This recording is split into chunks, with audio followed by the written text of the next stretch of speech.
सुनील जी। धन्यवाद राजीव जी। यही तो संविधान को बदलना है। अगर आप कानून सम्मत कार्रवाई नहीं करते तो संविधान बदलने की धारणा क्यों लोगों के बीच बैठती जा रही है? क्या इस देश में कोई एविडेंस एक्ट है कि नहीं है? एक आम आदमी के कानून के सामने सभी लोग बराबर है कि नहीं है? बीजेपी कह रही कि नहीं बराबर है। जो सरकार कहेगी वही आपको बताना पड़ेगा, उसके लिए आपको साक्ष्य लेने की आवश्यकता नहीं है।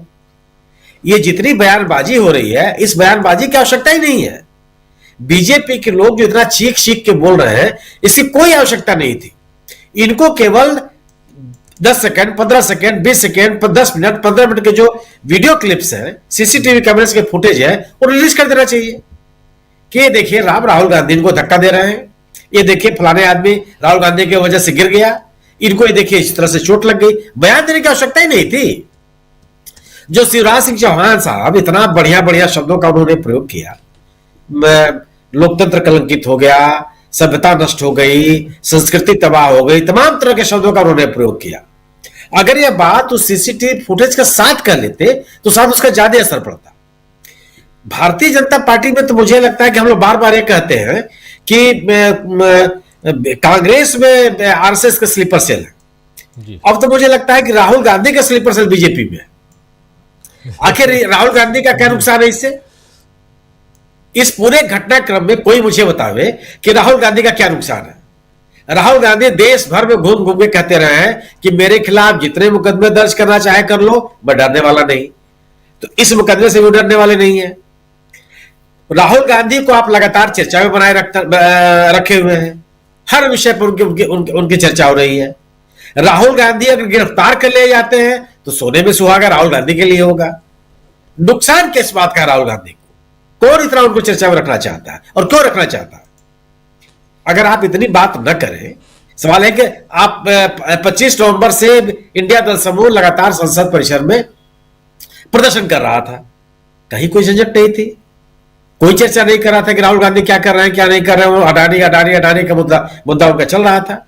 यह बहस चलाई गई कि इंडिया दल समूह में इस बात के लिए मतभेद है कि अडानी के मुद्दे को छोड़ करके अन्य मुद्दों पर चर्चा हो। अब तो वही मुद्दा खत्म कर दिया बीजेपी के लोगों ने। अब तो लेकर के चले आए अम्बेडकर साहब को। अम्बेडकर साहब के नाम पर सभी इंडिया दल समूह के नेता इकट्ठे हैं। अगर अमित शाह साहब का जो दूसरा वाक्य है वह उनके सभी नैरेटिव खत्म कर देता है।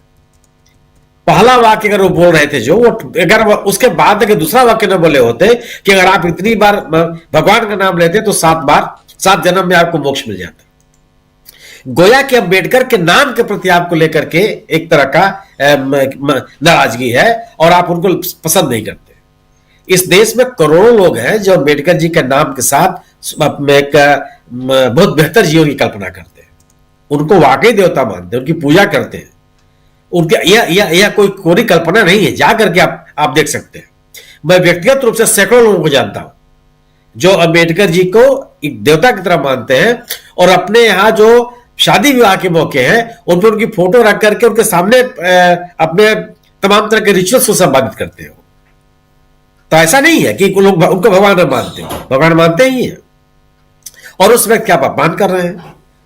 दूसरी चीज कि अगर कांग्रेस अगर इस पूरे घटनाक्रम को देखा जाए तो इंडिया दल समूह का प्रदर्शन चल रहा है, आप रास्ता रोक के क्यों खड़े होंगे? रास्ता रोकना आपका काम तो है नहीं। बीजेपी के भी लोगों को प्रदर्शन करने का अधिकार है, लेकिन आप मकर द्वार जहां पे से विपक्षी दल के नेता प्रवेश करते हैं संसद भवन के भीतर, आप क्यों खड़े होंगे वहां? आप परिसर में प्रदर्शन कीजिए, जुलूस निकालिए, धरना दीजिए, नारे लगाइए, कोई इसको रोक नहीं सकता। इस बात की किसी को रोक टोक नहीं है। लेकिन संसद भवन में प्रवेश करने की अनुमति आपको नहीं देंगे, कैसे रोकेंगे? और जो बयान आए हैं तत्काल घटना के बाद, मुकेश राजपूत का बयान आया, उन्होंने कहा कि नहीं राहुल गांधी ने मुझे धक्का नहीं दिया, मेरे सामने खड़े थे, पीछे से भीड़ आई और मैं गिर गया। जो तुरंत का बयान उनका है। सारंगी साहब ने भी कहा कि पीछे से धक्का आया और राहुल गांधी मेरे सामने थे और मैं गिर गया। राहुल गांधी ने धक्का तो नहीं दिया। तो उन व्यक्तियों की पहचान होनी चाहिए थी जिन्होंने धक्का दिया। उसे बीजेपी के भी नेता हो सकते थे। आप तथ्यों पर क्यों नहीं बात करते हैं? बात तो बहुत सवाल यही है। सुनील जी, बात तो यहाँ सवाल तो कई सारे हैं जो हम आप ये सवाल हम पूछना चाहिए कि आखिर संसद के अंदर वो लाठी डंडों में पोस्टर बैनर ले जाने का अधिकार कब से मिल गया?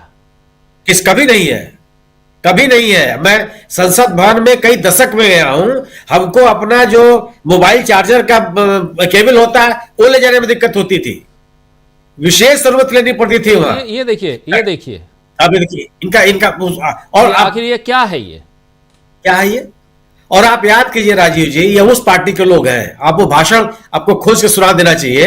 अटल बिहारी वाजपेयी जी का एक भाषण है जो प्रधानमंत्री थे, और तत्कालीन विपक्ष की नेता सोनिया गांधी ने उनको केवल झूठा कह दिया था। एक झूठे शब्द पर उन्होंने कितना बड़ा व्याख्यान दिया।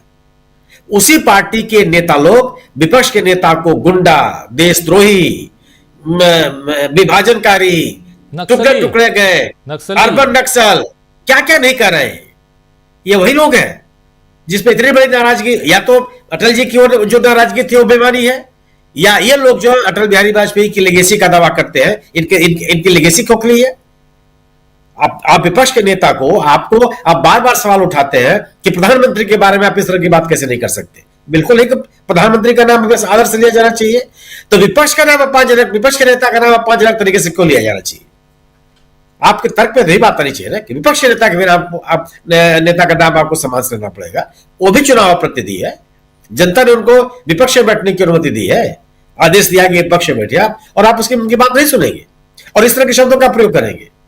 आज मैं कहीं सुन रहा था, एक छोटी सी क्लिप है उमर अब्दुल्ला की, संभवतः गृह मंत्री से मिलने गए थे, मिलकर निकले हैं या जो भी है, और उन्होंने कहा कि मैं राहुल गांधी को व्यक्तिगत तौर पर बहुत दिनों से जानता हूं, और उन्होंने कहा कि मैं विश्वास नहीं कर सकता जो व्यक्ति राह चलते सड़क पर किसी को धक्का नहीं दे सकता, वो संसद में धक्का क्यों देगा? जी, राहुल गांधी, उमर अब्दुल्ला बीजेपी के नेता नहीं है, अरे कांग्रेस के नेता तो नहीं है। उमर अब्दुल्ला कांग्रेस के खिलाफ भी बोलते रहे, अपनी बातों को बहुत साफ गोई से कहने के लिए जाने जाते रहे, उनका एक बयान आया, और बाकायदे ये बयान कोई ऐसा नहीं कि हम कहीं अखबार में पढ़ के बता रहे हैं, वो बाकायदे बोलते हुए सुनाई पड़ रहे हैं। इस पूरे घटनाक्रम ने निश्चित रूप से इंडिया दल समूह को और विपक्ष को एक साथ ला दिया। भारतीय जनता पार्टी जो कभी नहीं चाहती कि विपक्षी दलों में एकता हो, विपक्षी दलों के नेताओं के बीच में किस तरह का सामंजस्य हो, वह एक साथ खड़े हों, कभी नहीं चाहती है। लेकिन इस तरह की गतिविधियां उसकी है कि उसने विपक्ष के नेताओं को इकट्ठा खड़ा कर दिया। आज जो दृश्य है, अगर आप किसी अपने कोई व्यक्ति आपसे कहे कि मेरा व्यक्ति आईसीयू भर्ती है, तो आपके मन में चिंता नहीं होगी कि आईसीयू भर्ती ऐसे ही होता है जैसे मुकेश राजपूत साहब भर्ती है, कि आप आते जाइए, जाते जाइए, भाषण भी दीजिए, बाइट भी दीजिए, फोटो भी खिंचवाइए, मंत्री जी भी लोग आते रहे। आईसीयू में होता है क्या कभी? जितना मेडिकल साइंस अस्पतालों में हम भी आईसीयू भर्ती हुए लोगों को देखने में गया हूं, कई बार गया हूं, एक निश्चित समय अवधि होती है कि उसके अलावा आप जा ही नहीं सकते। पति भर्ती है तो पत्नी को जाने की अनुमति नहीं है, पत्नी भर्ती है तो पति को जाने की अनुमति नहीं है, वहां पर क्यों मरीज रहेगा? और आप आईसीयू के नाम पर इस तरह का एक माहौल बनाने का प्रयास कर रहे हैं। क्या बताना चाहते हैं आप? क्या देश के लोग इस बात को समझते नहीं है? आप माने देश के लोगों को इतनी समझ नहीं है, आप अपने लोगों को अगर संबोधित कर रहे हैं तो बहुत अच्छी बात है।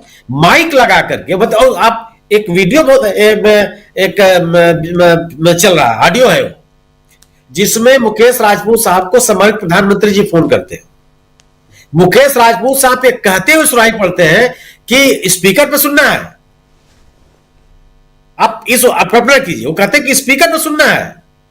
एक व्यक्ति उनसे कहता है कि हाँ स्पीकर ऑन कीजिए, और प्रधानमंत्री जी दो वाक्य बोलते हैं, कैसे हो, पूरा ट्रीटमेंट कराना, जल्दीबाजी नहीं है, ये आईसीयू में ट्रीटमेंट करवाना, जल्दीबाजी नहीं है, जल्दीबाजी नहीं है, जल्दीबाजी आईसीयू में रहना। आप किसको बता रहे हो? क्या इस देश में अब, और सबसे अच्छी बात कि जो कोशिश किया भारतीय जनता पार्टी ने कि अंबेडकर साहब के मुद्दे को हटाने की, इस चाल में नहीं फंसा विपक्ष आज भी जो विजय चौक से जुलूस निकाला, उनके हाथ में अंबेडकर जी की फोटो ही थी, जय भीम के ही नारे थे। और ये जो जय भीम का नारा जो है, वो जय श्री राम के नारे पर कितना भारी पड़ेगा, ये आने वाले दिन बताएंगे। जी बिल्कुल, जी। बिल्कुल, बिल्कुल। और विजय चौक से जब ये आज प्रोटेस्ट कांग्रेस और विपक्षी दलों के प्रोटेस्ट में शामिल होने के लिए आए जब मल्लिकार्जुन खड़गे, तो उन्होंने मीडिया से क्या बातें कही हैं? अभी शकील जी थोड़ी देर पहले बता भी रहे थे कि